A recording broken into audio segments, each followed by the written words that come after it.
ಆ ರುದ್ರನಿಗೆ ಎರಡೇ ಬೇಕಾಗಿರೋದು. ಒಂದು ನನ್ನ ಸಾವು, ಇಲ್ಲ ಅಂದ್ರೆ ನಾನೇ ನಾಗಿನಿ ಅಂತ ಮನೆಯವ್ರ ಮುಂದೆ ತೋರಿಸ್ಕೊಡೋದು. ರುದ್ರ, ಎಲ್ಲೂ ಕರ್ಕೊಂಡು ಹೋಗ್ತಾ ಇದೆಯಾ ನೀನು? ಅಮೃತನೇ ನಾಗಿನಿ ಅಂತ ತೋರಿಸೋದಕ್ಕೆ. ಚಿಕ್ಕಪ್ಪ,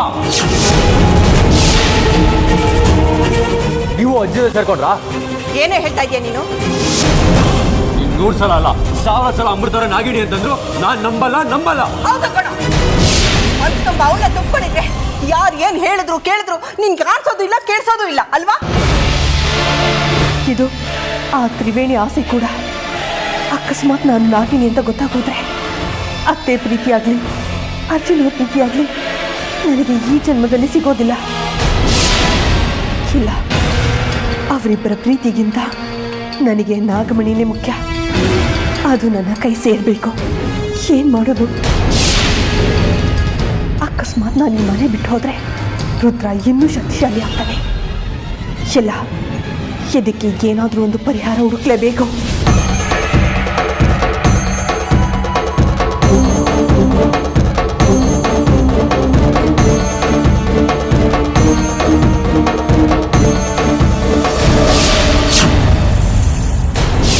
ಬನ್ನಿ.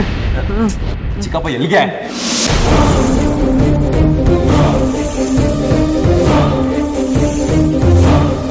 ಇವಳೆ ಅಮೃತ ನನ್ನನ್ನು ಕೊಲ್ಲಕ್ಕೆ ಬಂದಿದ್ದು. ನೋಡಿದ್ರ ಈಗಲಾದ್ರೂ ನನ್ನ ಮಾತನ್ನ ನಂಬ್ತೀರಾ? ಅಜ್ಜಿ, ಸುಮ್ನೆ ಒಬ್ಬರ ಮೇಲೆ ಆರೋಪ ಹೊರಿಸೋದಲ್ಲ, ಅದಕ್ಕೆ ಸರಿಯಾದ ಸಾಕ್ಷಿ ಇರಬೇಕು. ಇವ್ರು ಕೇಳೋ ಹಾಗಿಲ್ಲ, ನಾವು ಬಿಡೋ ಹಾಗಿಲ್ಲ ಅನ್ನೋ ರೀತಿ ಆಗಿದೆ. ಇವಳನ್ನ ಹೇಗೆ ಸಿಕ್ಕಾಕಿಸ್ಬೇಕು ಅಂತ ನನಗೆ ಚೆನ್ನಾಗಿ ಗೊತ್ತಿದೆ. ನೀನ್ ಬಾಮ್ಮ. ನೀನು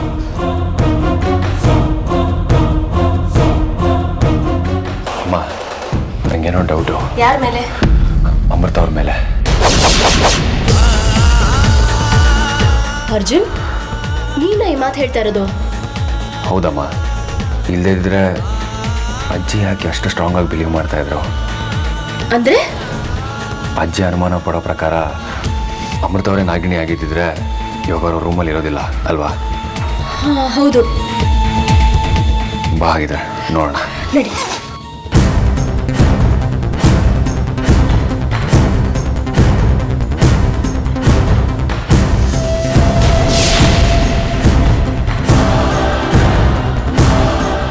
ಇದೇನು ಇದು? ಇಲ್ಲಿ ಯಾರೂ ಇಲ್ಲ. ಅಮೃತ ಹೊರಗೆ ಬರಲೇ ಇಲ್ಲ ಅಂದ್ರೆ ಅವಳು ಒಳಗೆ ತಾನೇ ಇರಬೇಕು. ಅದೇ ನನಗೂ ಅರ್ಥ ಆಗ್ತಾ ಇಲ್ಲಮ್ಮ. ಅಲ್ಲ, ಅವಳು ಏನಾದರೂ ಟೆರೆಸ್ ಮೇಲೋ ಅಥವಾ ಅಡುಗೆ ಮನೇಲೋ ಇದ್ದಾಳ? ಇಲ್ಲಮ್ಮ, ನನಗೆ ಯಾಕೋ ಅಜ್ಜಿನೇ ಸರಿ, ಅಜ್ಜಿ ಮತ್ತೆ ನಿಜ ಅನ್ಸೋದಕ್ಕೆ ಶುರುವಾಗಿದೆ. ಏನು ಹೇಳ್ತಾ ಇದೀಯ ನೀನು? ಇನ್ನೇನಮ್ಮ, ಮತ್ತೆ ಅವ್ರು ಇಲ್ಲೇ ಇರಬೇಕಾಗಿತ್ತು ತಾನೆ.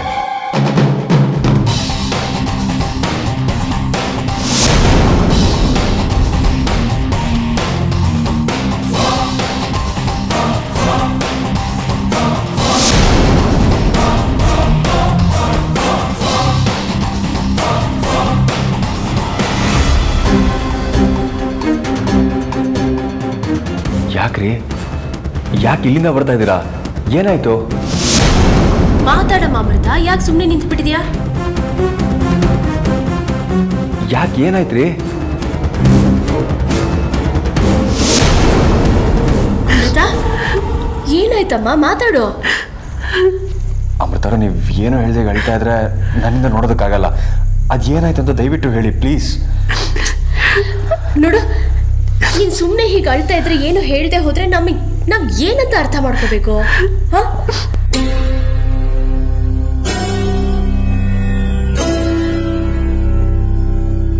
ಅದು ಮಾವ ಬಂದಿದ್ರು. ಏನಂದೆ? ಏನು ಹೇಳ್ತಾ ಇದ್ದೀರಾ ನೀವು? ಮಾವನ ರೂಪದಲ್ಲಿ ಆ ನಾಗಿಣಿ ನನ್ನನ್ನ ಕೊಲ್ಲೋದಕ್ಕೆ ಬಂದಿದ್ಲು. ನೀವು ಹೇಳ್ತಾ ಇರೋದು ಸತ್ಯನಾ? ನಾನೇ ಸುಳ್ಳು ಹೇಳಿ ಅರ್ಜುನ್ ಅವರೇ? ಸುಳ್ಳು ಹೇಳೋದ್ರಿಂದ ನನಗೇನು ಲಾಭ? ಆಮೇಲೆ ಏನಾಯ್ತು? ನನ್ನನ್ನು ಕೊಲ್ಲೋದಕ್ಕೆ ಅವಳು ಸಾಕಷ್ಟು ಪ್ರಯತ್ನ ಪಟ್ಲು. ನಾನು ಹೇಗೋ ಅವಳ ವಿಷಯದಿಂದ ತಪ್ಪಿಸ್ಕೊಂಡು ಅವಳು ಕಾಣಿಸ್ಬಾರ್ದು ಅಂತ ಮಂಚದ ಕೆಳಗಡೆ ಹೋಗಿ ಬಚ್ಚಿಟ್ಕೊಂಡೆ. ನೀವು ಬಾಗಿಲು ತೆಗೆದಿದ್ದು ನೋಡಿ ಅವಳು ಹಾವಾಗಿ ಕಿಟಕಿಯಿಂದ ಹೊರಟೋದ್ಲು. ಆ ನಾಗಿಣಿ ಯಾವಾಗ ನನ್ನ ಪ್ರಾಣನ ಬಲಿ ತಗೊಳ್ತಾಳೋ ಅಂತ ನನಗೆ ಆತಂಕ ಆಗ್ತಿದೆ. ಛೆ ಬಿಡ್ತು ಅನ್ನಮ್ಮ ಅಮೃತ, ಹಾಗೆಲ್ಲ ಮಾತಾಡಬೇಡ ನೀನು. ಹಾಗಾಗೋದಕ್ಕೆ ನಾನು ಬಿಡೋದಿಲ್ಲ. ಹಾಗಾಗೋಕ್ಕಿಂತ ಮುಂಚೆನೆ ಆ ನಾಗಿಣಿನ ಮುಗಿಸ್ತೀನಿ. ಅರ್ಜುನ್ ಅವರೇ, ಆ ಥರದಲ್ಲಿ ನಿಮ್ಗೇನಾದ್ರೂ ಆಗೋದ್ರೆ ನನಗೆ ಭಯ. ನೋಡಿ, ಯಾರಿಗೇನೂ ಆಗೋದಿಲ್ಲ, ಎಲ್ಲರೂ ಚೆನ್ನಾಗೇ ಇರ್ತೀವಿ. ನೀವು ಬನ್ನಿ ಅಮ್ಮ.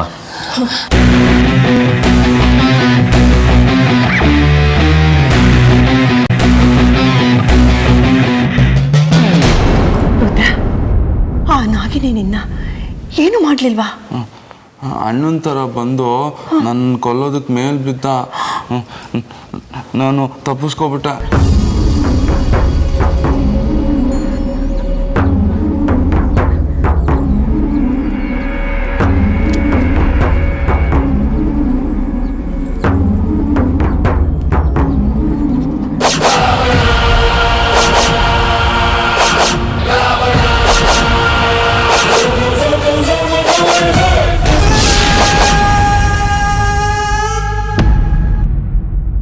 ಅಜಯ್, ಯಾಕೋ ಏನಾಯ್ತು?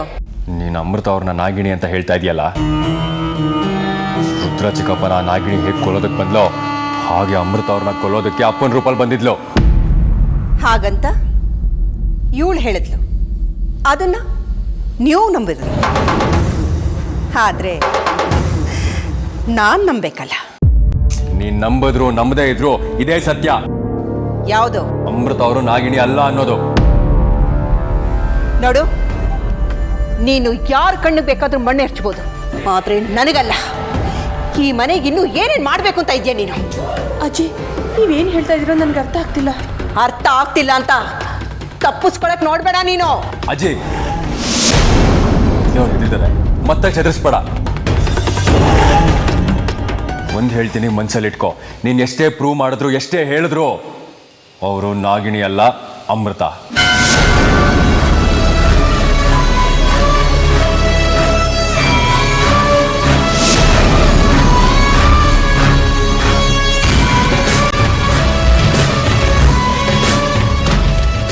ಪಾಪ ಅವಳು ಯಾಕೋ ತುಂಬ ಹೆದರಿದಾಳೆ. ಒಂಚೂರು ರೆಸ್ಟ್ ಮಾಡಿ ರೂಮಿಗೆ ಕರ್ಕೊಂಡು ಹೋಗಮ್ಮ.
ಇವ್ರು ಎಲ್ಲಿದ್ದಾರೆ, ಹೇಗಿದ್ದಾರೆ ಅನ್ನೋದು ಗೊತ್ತಿಲ್ಲ. ಈ ನಾಗಿಣಿ ನೋಡಿದ್ರೆ ಒಂದೊಂದ್ಸಲ ಒಬ್ಬೊಬ್ರು ರೂಪದಲ್ಲಿ ಬರ್ತಾಳೆ.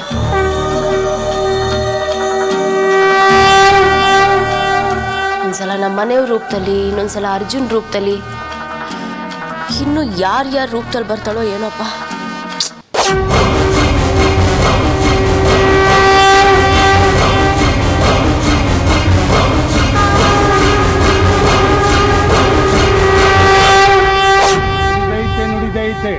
ಹಾಲಕ್ಕಿ ನುಡಿದೈತೆ, ನುಡಿದೈತೆ ನುಡಿದೈತೆ, ಹಾಲಕ್ಕಿ ನುಡಿದೈತೆ. ಇದೇನಿದು? ಯಾವತ್ತೂ ಇಲ್ದೇರೋನು ಹಾಲಕ್ಕಿ ಇವನು ಇವತ್ತು ನಮ್ಮ ರೋಡಿಗೆ ಬಂದಿದ್ದಾನಲ್ಲ. ಇವ್ರುಗಳು ಹೇಳೋದೆಲ್ಲ ನಿಜ ಅಂತ ಹೇಳ್ತಾರೆ. ಶಕುನ ಶಾಸ್ತ್ರದ ಸತ್ಯ ನುಡಿಯ ನುಡಿದೈತೆ. ಮನೆಯ ಯಜಮಾನ ಮಾಯಾಗೌನೆ ಮನೆಯ ಮಗನ ಮೇಲೆ ತೂಗತ್ತಿ ತೂಗುತ್ತಾ ಇದೆ. ಮನೆಯ ಸೊತೆ ಸೇಡಿನ ಹಕ್ಕಿಯಾಗಿ ಕುಕ್ಕುತ್ತಾ ಐತೆ. ನುಡಿದೈತೆ ನುಡಿದೈತೆ, ಹಾಲಕ್ಕಿ ನುಡಿದೈತೆ.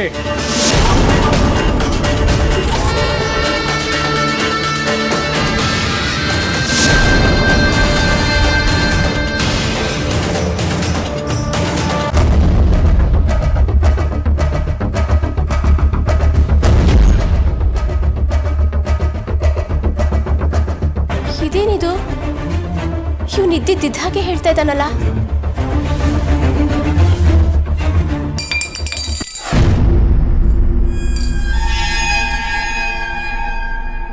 ಏನೋ ಶಬ್ದ ಆಯ್ತಲ್ಲ.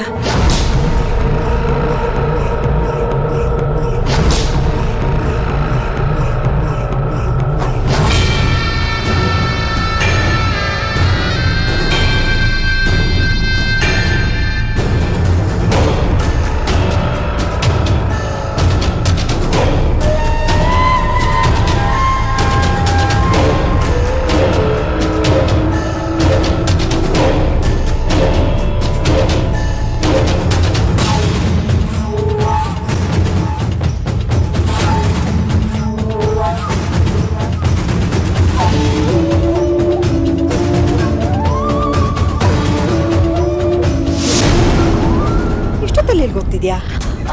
ಅತ್ತೆಮ್ಮ ನಮ್ಮನೆ ವಿಷಯನೆಲ್ಲ ಎಷ್ಟು ಸರಿಯಾಗಿ ಹೇಳ್ತಾ ಇದ್ದಾನೆ ಗೊತ್ತಾ?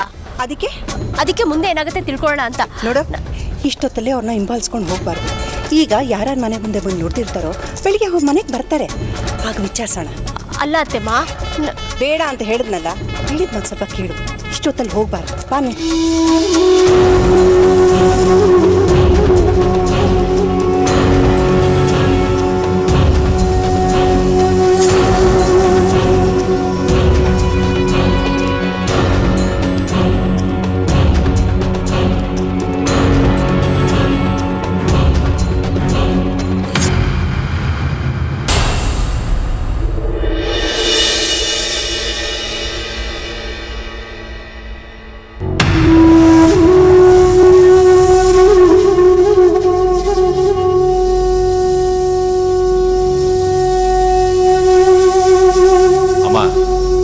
ಏನು ಹೇಳಬೇಕು ನನಗಂತೂ ಗೊತ್ತಾಗ್ತಾ ಇಲ್ಲ. ಏನ್ ಗೊತ್ತಾಗ್ತಾ ಇಲ್ವೋ? ಹಾ, ಇನ್ನೇನಮ್ಮ, ರಾತ್ರಿ ಯಾರೋ ಬುಡ್ಬುಡ್ಕೊಂಡು ಬಂದಿದ್ದಂತೆ, ಏನೋ ಹೇಳ್ಬಿಟ್ಟು ಹೋದಂತೆ. ಅದಕ್ಕೆ ನಾವೆಲ್ಲ ಈಗ ಕಾಯ್ಕೊಂಡು ಕೂತಿದ್ದೀವಿ. ಇದು ಎಷ್ಟು ಸರಿ ಹೇಳೋ?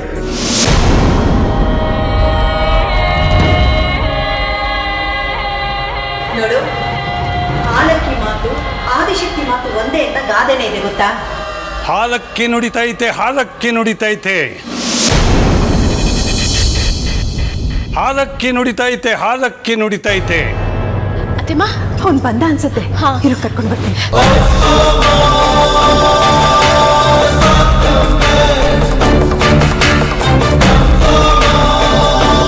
ನೀವಾ ಬನ್ನಿ ಬನ್ನಿ.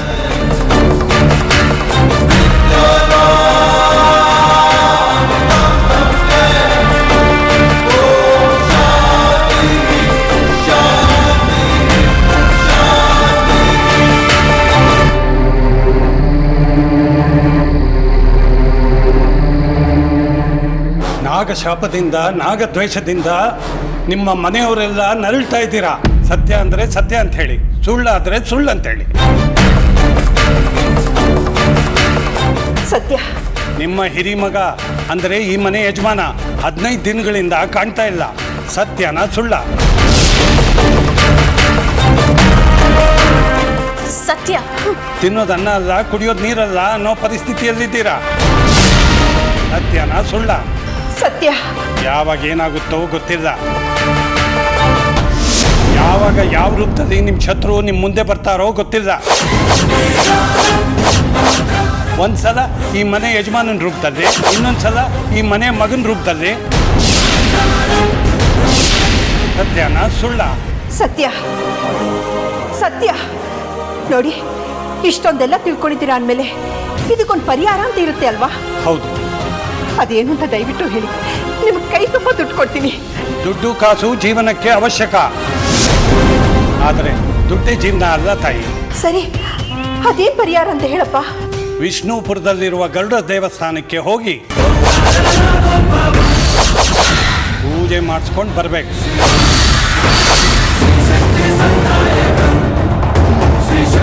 ಅಲ್ಲಿಗೆ ಹೋಗಿ ಹೋಮ ಮಾಡಿಸಿದ್ರೆ ಕಾಣೆಯಾಗಿರುವ ಈ ಮನೆ ಯಜಮಾನ ಮತ್ತೆ ವಾಪಸ್ ಬರ್ತಾನೆ.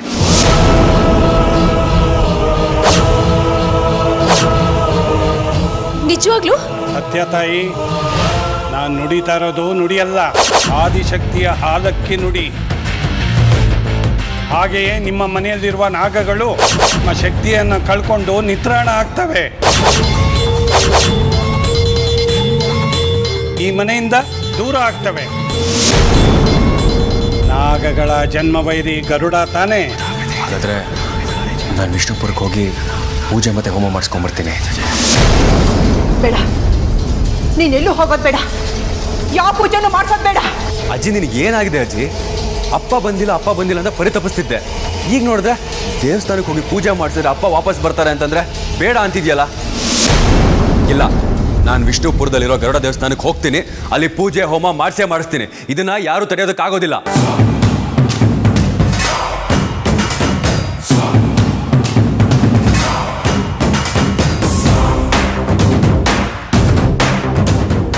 ನೋಡು, ನಾನು ಹೇಳ್ತಾ ಇದ್ದೀನಿ, ನೀನೆಲ್ಲೂ ಹೋಗೋದು ಬೇಡ. ಅಜ್ಜಿ, ನೀನಲ್ಲ, ನಾನು ಯಾರ ಮಾತನ್ನು ಕೇಳೋದಿಲ್ಲ ಅಂತ ಆಗ್ಲೇ ಹೇಳಿದ್ದೀನಿ. ಯಾಕೆ ಈ ರೀತಿ ಆಟ ಮಾಡಿ ನನ್ನ ಹೊಟ್ಟೆ ಉರಿಸ್ತಾ ಇದೆಯಾ ನೀನು? ಅಜ್ಜಿ, ನನಗೆ ಅರ್ಥನೇ ಆಗೋದಿಲ್ಲ ಅಜ್ಜಿ. ಅಪ್ಪ ಮನೆಗೆ ಬಂದಿಲ್ಲ ಅಂತ ಹೇಳಿ ಅಪ್ಪನಿಗೋಸ್ಕರ ಎಷ್ಟೆಷ್ಟು ಸಲ ಕಷ್ಟಪಟ್ಟಿದೆ ಅಂತ ನಾನು ಕಣ್ಣಾರೆ ನೋಡಿದ್ದೀನಿ. ಇವಾಗ ಆ ವಿಷ್ಣುಪುರಕ್ಕೆ ಹೋಗಿ ಗರುಡ ದೇವಸ್ಥಾನದಲ್ಲಿ ಹೋಮ ಮಾಡಿಸಿದ್ರೆ ಅಪ್ಪ ವಾಪಸ್ ಬರ್ತಾರೆ, ಮನೆಗೆ ಬಡ್ದಿರೋ ಶಾಪನೂ ಕಳೆಯುತ್ತೆ ಅಂತ ಹೇಳ್ತಿದ್ದಾರೆ. ನೀನು ನೋಡಿದ್ರೆ ಬೇಡ ಅಂತ ಹೇಳ್ತಾ ಇದೆಯಾ? ಅದು ಕಾಣ್ದಲ್ಲಿರೋ ಊರಿಗೆ ಹೋಗಿ ಅಲ್ಲಿ ನೀನು ಪಡಬಾರ್ದು, ಕಷ್ಟ ಪಡಬಾರ್ದು ಅಂತ. ಇಲ್ಲ ಅಜ್ಜಿ, ಇದು ಪ್ರಾಪರ್ ರೀಸನ್ ಅಲ್ಲ. ಏನೋ ಒಂದು ಬಲವಾದ ಕಾರಣ ಇದೆ ಅಜ್ಜಿ. ನೀನು ಅದನ್ನ ನನ್ನಿಂದ ಮುಚ್ಚಿಡ್ತಾ ಇದೆಯಾ? ಅದೇನು ಅಂತ ಹೇಳು, ನಾನು ಅವಾಗ ಹೋಗೋದಿಲ್ಲ.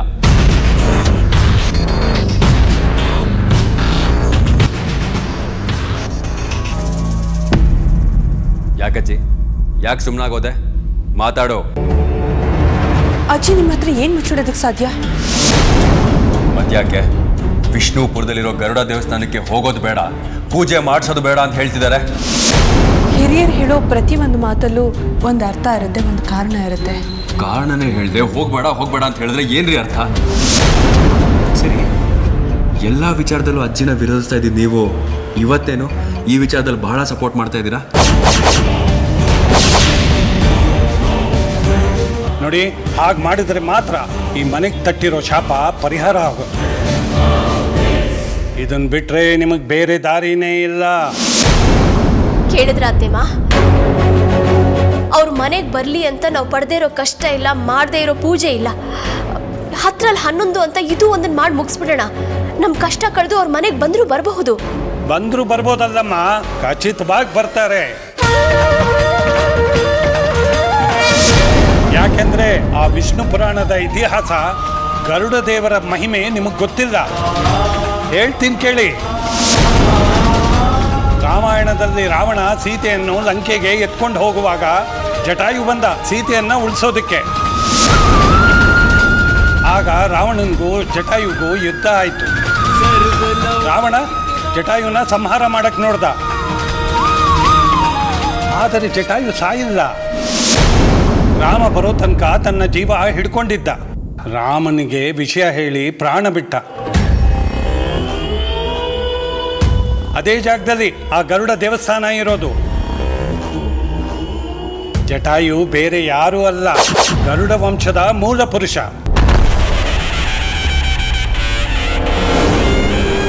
ಆ ಗರುಡ ದೇವರ ದರ್ಶನ ಮಾಡಿದರೆ ಸಾಕು, ಸರ್ಪದೋಷ, ಕಾಳದೋಷ, ನಾಗದೋಷ ಎಲ್ಲವೂ ನಿವಾರಣೆ ಆಗುತ್ತೆ. ಅರ್ಜುನ್, ಹಾಗಾದ್ರೆ ನೀನ್ ಯಾರ ಮಾತು ಕೇಳ್ಬೇಡ ಕಣೋ. ಸೀದಾ ದೇವಸ್ಥಾನಕ್ಕೆ ಹೋಗಿ ಪೂಜೆ ಹೋಮ ಎಲ್ಲ ಮಾಡಿಸ್ಬಿಡೋಣ. ಸರಿ ಅಮ್ಮ.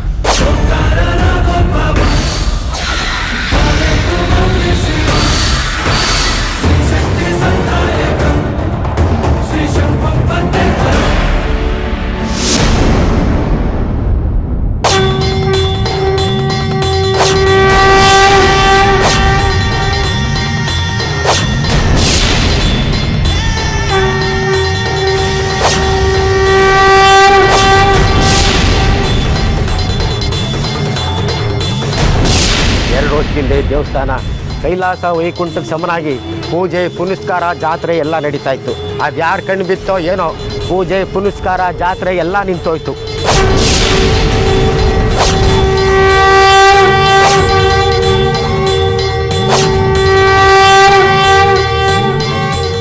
ಆವತ್ತಿಂದ ದೇವಸ್ಥಾನದಲ್ಲಿ ಪೂಜೆ ಪುನಸ್ಕಾರ ನಿಂತೋಯ್ತು.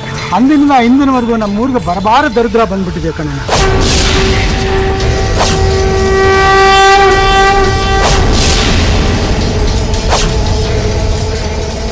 ಪೂಜೆ ಪುನಸ್ಕಾರನ ನಿಯಮ ನಿಷ್ಠೆಯಿಂದ ಮಾಡಬೇಕು. 2 ವರ್ಷದ ಮಾಡಿ ಹೋಮದಲ್ಲಿ ಪೂರ್ಣಾವತಿ ಕೊಡೋಕ್ಕೆ ಆಗಲಿಲ್ಲ.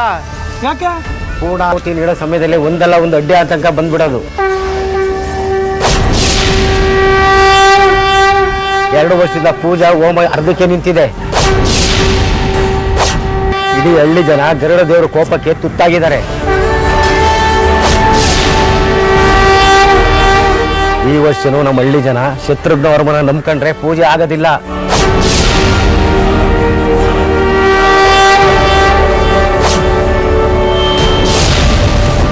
ಅವ್ರು ಬಿಟ್ಟು ಇನ್ಯಾರಿದ್ದಾರೆ ಪೂಜೆ ಮಾಡ್ಲಿಕ್ಕೆ? ಧರ್ಮೇಂದ್ರ ಧರ್ಮೇಂದ್ರ ಧರ್ಮೇಂದ್ರ ಧರ್ಮೇಂದ್ರ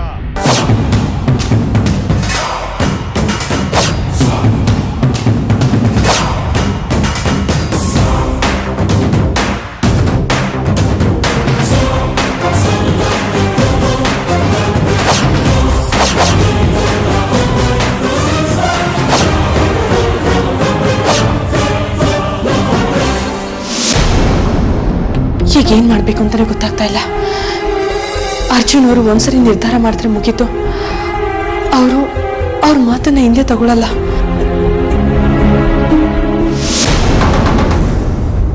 ನಾಗಿಣಿ,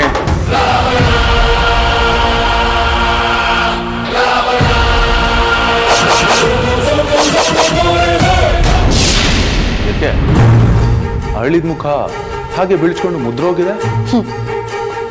ಸೂರ್ಯನಿಗೆ ಮೋಡ ಅಡ್ಡ ಬಂದಾಗ ಸೂರ್ಯನೇ ಮುಳುಗೋದ ಅಂತ ಮೂರ್ಖರು ಅನ್ಕೋತಾರೆ.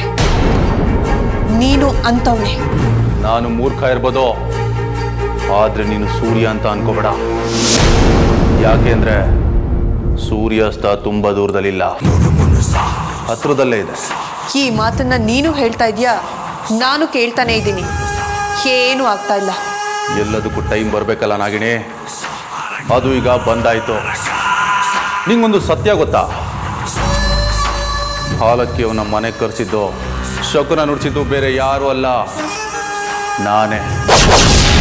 ಪೂಜೆ ಹೋಮದ ಬಗ್ಗೆ ಹೇಳಿಸಿದ್ದು ನಾನೇ. ಯಾಕೆ ಗೊತ್ತಾ? ನಿನ್ನ ಸರ್ವನಾಶಕ್ಕೆ. ರುದ್ರ, ನೀನು ಎಷ್ಟೇ ಕುತಂತ್ರಗಳನ್ನ ಮಾಡಿದ್ರು ನಾಗಮಣಿನ ಶಾಶ್ವತವಾಗಿ ನಿನ್ನ ಹತ್ರ ಇಟ್ಕೊಳ್ಳೋದಿಕ್ಕೆ ಸಾಧ್ಯ ಇಲ್ಲ. ನಾಗಮಣಿ ಹಿಂದೆ ಬಿದ್ದಿರೋಳು ನೀನೇ. ನಿನ್ನನ್ನೇ ಇಲ್ಲ ಅನ್ಸಿದ್ರೆ ಇನ್ಯಾರು ನಾಗಮಣಿ ಹಿಂದೆ ಬೀಳ್ತಾರೆ ಹೇಳು? ಆ ಗರುಡ ದೇವಸ್ಥಾನದಲ್ಲಿ 2 ವರ್ಷಗಳಿಂದ ಪೂಜೆ ಆಗಲಿಲ್ಲ. ಇದಕ್ಕೆ ಬೇರೆ ಯಾರು ಕಾರಣ? ನೀನೇ. ನೀನು ಹೇಗೆ ಕಾರಣ ಅನ್ನೋದು ನೀನು ಅಲ್ಲಿಗೆ ಹೋದ್ಮೇಲೆ ಗೊತ್ತಾಗತ್ತೆ. ಈಗ ಅಲ್ಲಿ ವಿಶೇಷ ಪೂಜೆ ಆಗೋ ಸಮಯ ಬಂದಿದೆ. ಅಲ್ಲಿ ನೀನು ಹೋದರೆ ಏನಾಗುತ್ತೆ ಅನ್ನೋದನ್ನ ನಾನು ಹೇಳೋದಿಲ್ಲ, ಖುದ್ದಾಗಿ ನೀನೇ ಅನ್ಭವಿಸ್ತೀಯ. ನಾನು ಅಲ್ಲಿಗೆ ಹೋಗೋದಿಲ್ಲ. ನೀನು ಅಲ್ಲಿಗೆ ಹೋಗದೆ ಇರೋದಕ್ಕೆ ಸಾಧ್ಯನೇ ಇಲ್ಲ. ಯಾಕೆ ಅಂದರೆ ಅರ್ಜುನ್ ಅಲ್ಲಿಗೆ ಪೂಜೆ ಮಾಡಿಸೋದಕ್ಕೆ ಹೋಗೇ ಹೋಗ್ತಾನೆ. ಅವನ ಹಿಂದೆ ನೀನು ಹೋಗಬೇಕಾಗತ್ತೆ. ಅದನ್ನು ತಪ್ಪಿಸೋದಕ್ಕೆ ಯಾರಿಂದನೂ ಸಾಧ್ಯ ಇಲ್ಲ. ಇನ್ನೊಂದು ವಿಷಯ ಗೊತ್ತಾ? ನೀನು ಅಲ್ಲಿಗೆ ಹೋದ್ಮೇಲೆ ನೀನು ಇಲ್ಲಿಗೆ ವಾಪಸ್ ಬರೋದಕ್ಕೆ ಆಗೋದೇ ಇಲ್ಲ.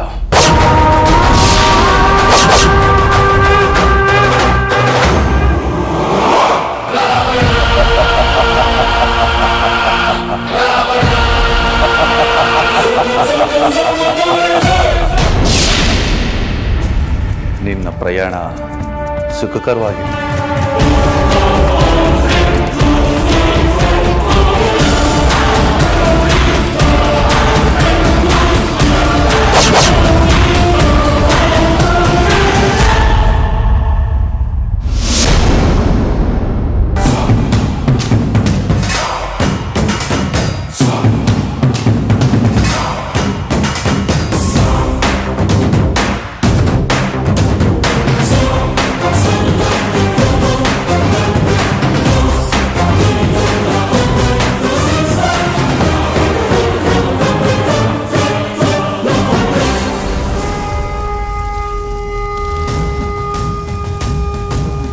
ನೋಡಿ, ನಮ್ಮನ್ನ ನಾವೇ ಉದ್ಧಾರ ಮಾಡ್ಕೋಬೇಕು. ಯಾರೋ ಬರ್ತಾರೆ ಉದ್ಧಾರ ಮಾಡ್ತಾರೆ ಅಂತ ಕಾಯ್ಕೊಂಡು ಕೂತ್ಕೊಂಡ್ರೆ ನಮ್ಮ ಸರ್ವನಾಶನ ನಾವೇ ಮಾಡ್ಕೊಂಡ ಹಾಗೆ. ಯಾರ ಬಗ್ಗೆ ಮಾತಾಡ್ತಾ ಇದ್ದೀರಿ ನೀವು? ಇನ್ಯಾರ ಬಗ್ಗೆ? ಶತ್ರುಘ್ನ ವರ್ಮನ ಬಗ್ಗೆ. ನಮ್ಮ ಹಳ್ಳಿಗೆ ನಮ್ಗಳಿಗೆ ಇಂಥ ದುರ್ಗತಿ ಬಂದಿದೆ ಅಂತ ಆದ್ರೆ ಅದು ಶತ್ರುಘ್ನ ವರ್ಮನಿಂದ ಮಾತ್ರ. ಏನು ಹೇಳ್ತಾ ಇದ್ದೀರಾ ನೀವು? ಮತ್ತಿನ್ನೇನು, 2 ವರ್ಷಗಳಿಂದ ಹೋಮ ಹವನನ ಮಾಡಿದ್ರು ಕೂಡ ಪೂರ್ಣಾಹುತಿ ಕೊಡೋದಕ್ಕಾಗ್ತಾ ಇಲ್ಲ. ಪೂರ್ಣಾಹುತಿ ಕೊಡೋ ಸರಿಯಾದ ಸಮಯಕ್ಕೆ ಏನಾದರೂ ತೊಂದರೆ ತಾಪತ್ರಗಳು ಅಡ್ಡ ಬರ್ತಾನೆ ಇರುತ್ತೆ. ಹೋಮ ಮಾಡೋದು ಎಷ್ಟು ಮುಖ್ಯನೋ ಪೂರ್ಣಾಹುತಿ ಕೊಟ್ಟು ಸಮಾಪ್ತಿ ಮಾಡೋದು ಅಷ್ಟೇ ಮುಖ್ಯ. ಪೂರ್ಣಾಹುತಿ ಕೊಡದೇ ಇರೋದ್ರಿಂದಾನೆ ನಮ್ಮ ಗರುಡು ದೇವರು ಕೋಪ ಮಾಡಿಕೊಂಡು ನಮ್ಮೂರಿಗೆ ಈ ರೀತಿ ಕಷ್ಟ ನಷ್ಟಗಳಾಗ್ತಾ ಇರೋದು. ಅದಕ್ಕೆ ನೀವೇನು ಮಾಡಬೇಕು ಅಂತ ಇದ್ದೀರಾ? ದೇವಸ್ಥಾನದ ಬಾಗಿಲು ತೆಗೆದು ನಾನೇ ಪೂಜೆ ಮಾಡಬೇಕು ಅಂತ ಇದ್ದೀನಿ. ಇದ್ರ ಪರಿಣಾಮ ಏನಾಗುತ್ತೆ ಅಂತ ಕಲ್ಪನೆ ಇದೆಯಾ ಧರ್ಮೇಂದ್ರಪ್ಪ? ನಾನು ಈ ಊರಿನ ಮುಖಂಡ. ಆ ಶತ್ರುಘ್ನ ವರ್ಮನ್ಗೆ ಎಷ್ಟು ಹಕ್ಕು ಅಧಿಕಾರ ಇದೆಯೋ ಅಷ್ಟೇ ಹಕ್ಕು ಅಧಿಕಾರ ನನಗೂ ಇದೆ. ಅವನು ನಂಬಿ ಸುಮ್ಮನೆ ಕೂತ್ರೆ ನಮ್ಮ ಹಳ್ಳಿಯಿಂದ ಎಷ್ಟು ಜನ ಗುಳೆ ಹೋಗ್ತಾರೋ. ಅದಕ್ಕೆ ಈ ದೇವಸ್ಥಾನದ ಬಾಗಿಲು ತೆಗೆದು ಪೂಜೆ ಹೋಮ ಮಾಡಿ ಪೂರ್ಣಾಹುತಿ ಕೊಡೋಣ ಅಂತ ತೀರ್ಮಾನ ಮಾಡಿದ್ದೀನಿ. ನಿಮ್ಮ ಉದ್ದೇಶನ ಒಳ್ಳೆಯದೇ ಧರ್ಮೇಂದ್ರಪ್ಪ, ಆದರೆ ಒಂದು ಹೋಗಿ 11 ಆಗಬಾರ್ದು. ನಾವು ತಗ್ಗಿ ಬಗ್ಗಿ ನಡೆಯೋದನ್ನೇ ಕೆಲವರು ನಮ್ಮ ದೌರ್ಬಲ್ಯ ಅನ್ಕೊಂಡಿರ್ತಾರೆ. ಅದು ನಮ್ಮ ದೌರ್ಬಲ್ಯ ಅಲ್ಲ, ನಮ್ಮ ಒಳ್ಳೆತನ ಅನ್ನೋದನ್ನ ಅವಾಗವಾಗ ಕೆಲವ್ರಿಗೆ ತೋರಿಸ್ತಾ ಇರಬೇಕಾಗತ್ತೆ. ಅದರ ಒಂದು ಸಣ್ಣ ಪ್ರಯತ್ನನೇ ಇದು. ಏನೇ ಆದರೂ ನಾನು ನೋಡ್ಕೊಳ್ತೀನಿ, ನೀವ್ಯಾರು ಭಯ ಪಡಬೇಕಾಗಿಲ್ಲ. ಚಿತ್ರ, ಪೂಜೆಗೆ ತಯಾರು ಮಾಡೋ.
ರೀ 5 ಸಲ ಗಂಟೆ ಬಾರಿಸಿ ಬಾಗಿಲು ತೆಗಿಬೋದು.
ಗುರುಗಳೇ, ದರ್ಶನ ಕೊಡಿ.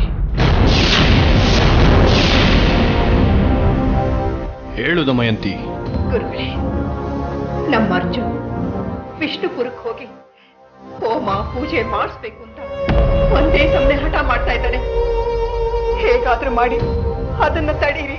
ಅದನ್ನ ತಡೆಯೋದಕ್ಕೆ ನನ್ನ ಕೈಯಲ್ಲಲ್ಲ, ಯಾರ ಕೈಯಲ್ಲೂ ಸಾಧ್ಯ ಇಲ್ಲ. ಏನ್ ಹೇಳ್ತಾ ಇದ್ದೀರಾ?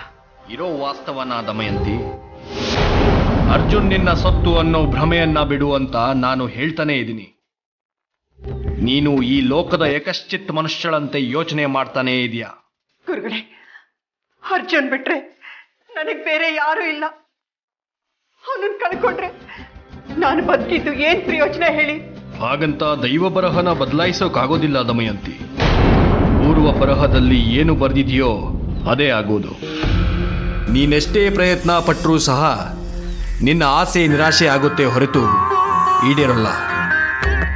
ಸುಮ್ಮನೆ ವ್ಯರ್ಥ ಪ್ರಯತ್ನ ಪಡಬೇಡ. ಅರ್ಜುನ್ ವಿಷ್ಣುಪುರಕ್ಕೆ ಹೋಗಲೇಬೇಕು. ಅಲ್ಲಿ ಹೋಮ ಪೂಜೆ ಮಾಡಿಸ್ಲೇಬೇಕು. ಅವನ ಜೊತೆ ಅಮೃತನೂ ಹೋಗ್ತಾಳೆ.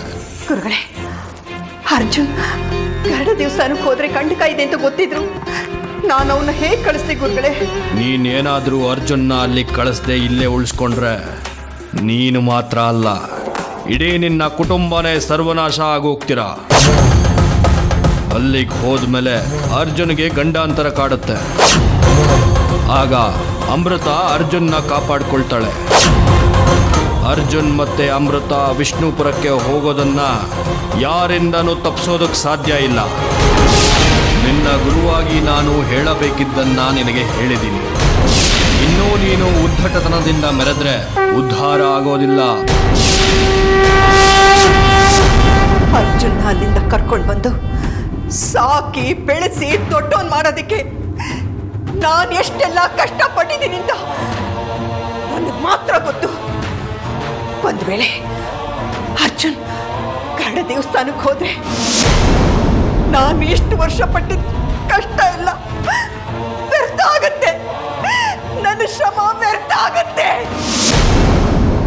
ಇಲ್ಲ, ನಾನು ನನ್ನ ಕುಟುಂಬದ ಬೇಕಾದ್ರೆ ಕಳ್ಕೊತೀನಿ. ಆದ್ರೆ ಯಾವುದೇ ಕಾರಣಕ್ಕೂ ನನ್ನ ಅರ್ಜುನ ನಾನು ಕಳ್ಕೊಳ್ಳೋದಿಲ್ಲ.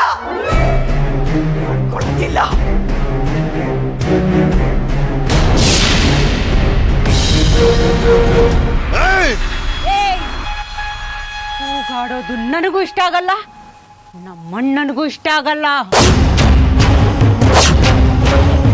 ಅಂದ್ರೆ ನಿನ್ಗೆ ನಿಮ್ಮ ಅಣ್ಣನ್ಗೆ ಹೇಗೆ ಇಷ್ಟ ಆಗುತ್ತೆ ಹಾಗೆ ಊರವರೆಲ್ಲ ಇರ್ಬೇಕು ಅಂತನಾ? ಅದನ್ನೇನು ಕಣಿ ಕೇಳ್ದಂಗೆ ಕೇಳ್ತಾ ಇದ್ಯಾ? ಹಿಂದಿನಿಂದನೂ ಈ ಹಳ್ಳಿ ಜನ ಹಾಗೆ ತಾನೇ ನಡ್ಕೊಂಡ್ ಬಂದಿರೋದು, ಮುಂದೇನು ಹಾಗೆ ನಡ್ಕೋಬೇಕು. ಇದು ಗರುಡ ವಂಶದ ಶಾಸನ. ಯಾವ್ದೋ ಓಬಿರಾನ್ ಕಾಲದಲ್ಲಿ ವಿದ್ಯೆ ಬುದ್ಧಿ ಇಲ್ದಿರೋರು ಮಾಡ್ಕೊಂಬಂದಿರೋ ಪದ್ಧತಿಗೆ ಇವತ್ತು ನಾನ್ ತಲೆ ಬಾಗಲ್ಲ. ತಲೆ ಬಾಗಲ್ಲ ಅಂದ್ರೆ ತಲೆ ಉರುಳು ಹೋಗತ್ತೆ. ಇದು ಪಾಳೆಗಾರರ ಕಾಲ ಅಲ್ಲ, ಪ್ರಜಾಪ್ರಭುತ್ವದ ಕಾಲ. ಪಾಳೆಗಾರನ ಕಾಲ ಆದ್ರೂ ಪ್ರಜಾಪ್ರಭುತ್ವದ ಕಾಲ ಆದ್ರೂ ಈ ವಿಷ್ಣುಪುರನ ಪಾಲನೆ ಮಾಡ್ತಿರೋದು ಗರುಡ ವಂಶದ ಏಕೈಕ ಕುಡಿ ಶತ್ರುಘ್ನ ವರ್ಮ ಅನ್ನೋದನ್ನ ಇಲ್ಲಿ ಯಾರು ಮರಿಬಾರ್ದು. ಮರ್ತವ್ರಿಗೆ ಇಲ್ಲಿ ಉಳಿಗಾಲ ಇಲ್ಲ.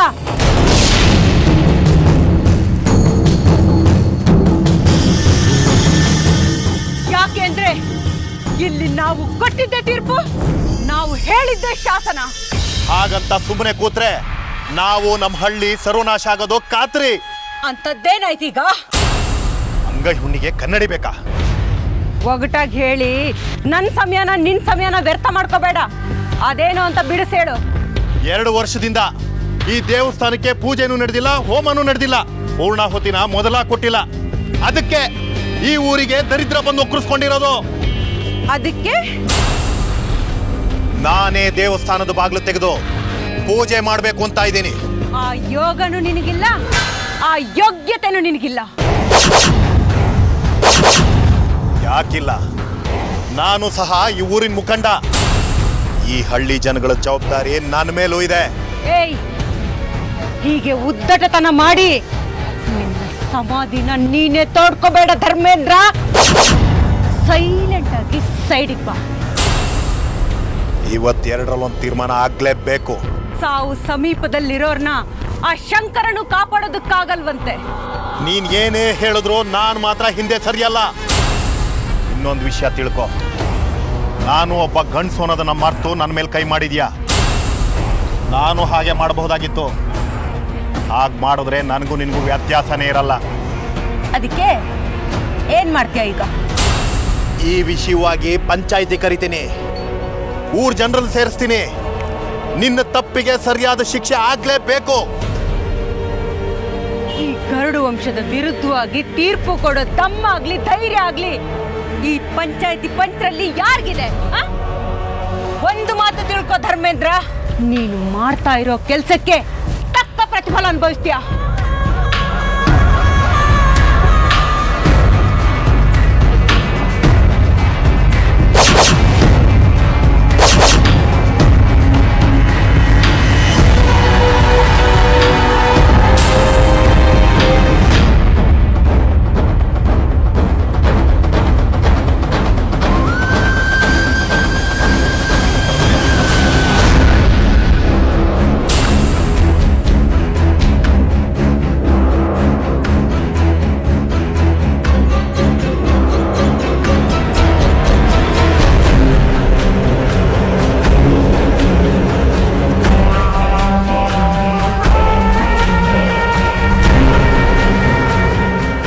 ಅಲ್ಲ, ಗರುಡು ವಂಶರನ್ನ ಎದುರಾಕೊಂಡಿದ್ದಕ್ಕೆ ಹಿಂದೆ ಮುಂದೆ ನೋಡ್ತಾರೆ. ಅಂಥದ್ರಲ್ಲಿ ಧರ್ಮೇಂದ್ರಪ್ಪ ಅವ್ರನ್ನ ಎದುರಾಕೊಂಡಿದ್ದಾನಲ್ಲ, ಮುಂದೆ ಇನ್ನೇನೇನು ಕಾದಿದೆಯೋ.